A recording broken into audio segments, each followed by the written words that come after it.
તો આમ આદમી પાર્ટીમાંથી રાજુ કરપડાએ રાજીનામું આપ્યું છે। બોટાદમાં આપની સભામાં પથ્થરમારા બાદ ચર્ચામાં તેઓ આવ્યા હતા। બોટાદ શહેર નજીક આવેલા હળદળ ગામે હિંસા થઈ હતી।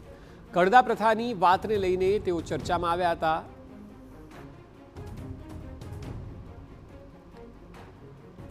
સ્થાનિક સ્વરાજની ચૂંટણી પહેલા આમ આદમી પાર્ટીને ફટકો પડ્યો છે। આપના કિસાન સેલ સાથે જોડાયેલા હતા કરપડા।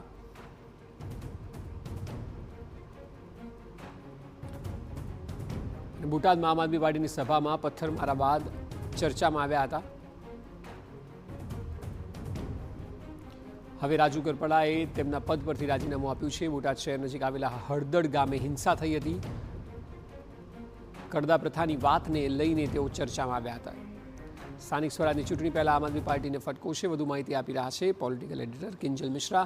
કિંજલ, જણાવો કે આમ આદમી પાર્ટીને આ કેટલો મોટો ઝટકો કહી શકાય, કારણ કે તેઓએ ન માત્ર પાર્ટી છોડી પરંતુ બળાપો પણ ઠાલવ્યો છે।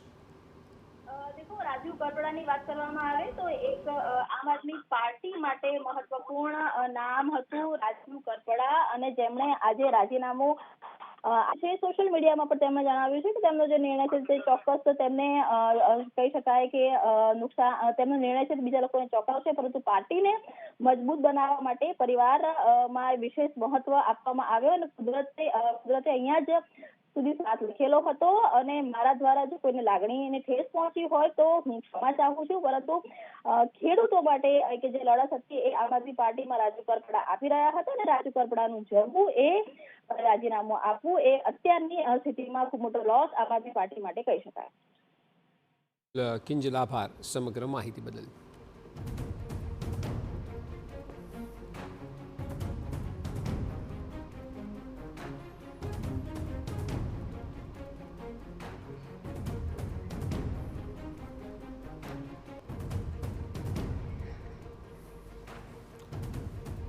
તો રાજુ કરપડાએ રાજીનામું આપ્યું, અને તેઓએ રાજીનામું આપતા પાર્ટી માટે સ્વાભાવિક સ્થાનિક સ્વરાજની ચૂંટણી પહેલાં એક મોટો ઝટકો છે, કારણ કે તેઓ કિસાન સેલ સાથે પણ જોડાયેલા હતા અને ખેડૂતોના મુદ્દે અવાજ ઉઠાવી રહ્યા હતા। ત્યારે તેઓએ પાર્ટીમાંથી રાજીનામું આપ્યું, બળાપો ઠાલવ્યો।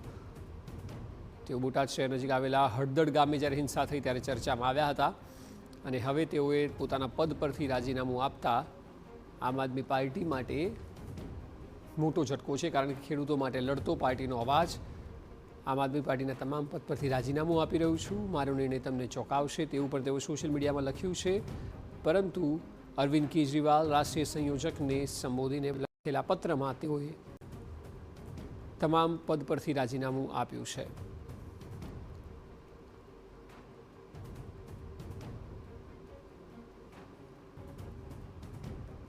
સાથે તેઓએ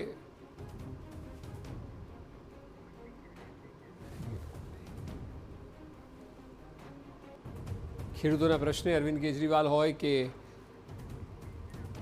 યેસુદાન ગઢવી, આ બંને સતત લડી રહ્યા છે, ત્યારે તેઓનું રાજીનામું એ સ્વાભાવિક છે કે પ્રશ્નોને ઉઠાવવામાં, લોકો સુધી લઈ જવામાં એક મોટું માથું આમ આદમી પાર્ટીમાંથી રાજીનામું આપી રહ્યું છે।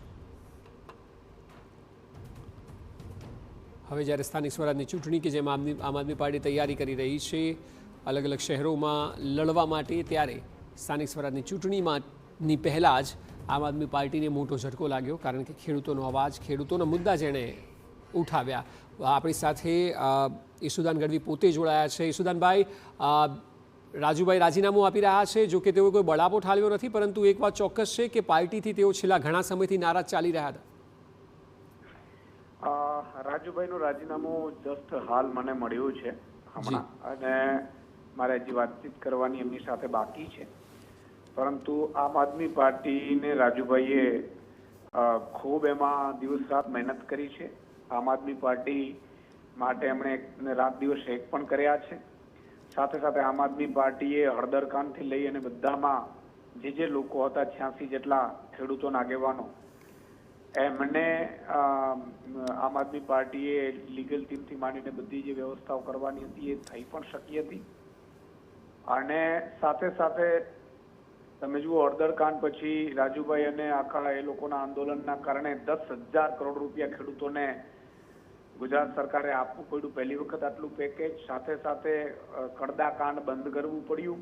એ એમના આંદોલનની સૌની આમ આદમી પાર્ટી ખેડૂતોની જીત હતી। સાથે સાથે અમે આખે ગુજરાતમાં 10 જેટલી કિસાન મહાપંચાયતો એના સમર્થનમાં કરી. સાથે સાથે આમ આદમી પાર્ટીએ તમામ ખેડૂતોને લઈને લગભગ 13,000 જેટલા ગામડાઓમાં મિટિંગો કરી આ સમર્થન પત્ર માટે અને 80,000 જેટલા ખેડૂતોના. તો ઈસુદાનભાઈ, સવાલ એ છે કે જ્યારે આટલા મહત્વના વ્યક્તિ હોય તમારી પાર્ટીથી રાજીનામું આપતા હોય, આપ સ્વીકારશો કે વાત કરશો એમની સાથે? નહીં, મેં કહ્યું ને કે હજી, કારણ કે આ તમારો હજી જસ્ટ ફોન આવ્યો, હું તો એક મેરેજમાં છું, પણ તમારો સતત ફોન આવ્યા પછી મેં જોયું. અચ્છા. એટલે કન્ટિન્યુ ફોન મીડિયાના ચાલે છે, મારે હજી વાત કરવાની બાકી છે, પણ 2 દિવસ પહેલા જ મારે રાજુભાઈ સાથે વાત થઈ હતી અને એટલું ચોક્કસ છે કે ભાજપ છે એ યેન કેન પ્રમાણે કદાચ કોઈ જૂના કેસો ખોલ્યા હોય અથવા તો ખોલવાના પ્રયાસ કર્યા હોય એવું પણ બની શકે, પરંતુ રાજુભાઈ એટલા નબળા મનના નથી. પરંતુ એકવાર મારે વાત થાય એટલે હું ચોક્કસ આપની સમક્ષ એ વાત મૂકીશ. હમણાં 2-3 દિવસ પહેલા મારા કાર્યક્રમમાં હતા ત્યારે પણ જેટલા જેલમાંથી છૂટ્યા હતા એ તમામના અમારા ખંભાળિયાના પીપળિયા ગામે 10-12 હજાર લોકોની વચ્ચે એ લોકોનું સન્માન પણ કરવામાં આવ્યું હતું અને લોકો પણ ખૂબ ઉત્સાહિત હતા એમને લઈને અને તેઓ પણ ખૂબ ઉત્સાહમાં હતા. પણ એક વાત ઈસુદાનભાઈ ચોક્કસ છે કે જ્યાં સ્થાનિક સ્વરાજની ચૂંટણીની તૈયારીઓ પાર્ટી જોરશોરથી કરી રહી હોય ત્યારે જ્યારે આ પ્રકારના કોઈ નેતા છોડી દે તો પાર્ટી માટે પણ સેટબેક હોય છે, કાર્યકર્તાઓમાં પણ જુસ્સો તો ઓછો થતો હોય છે.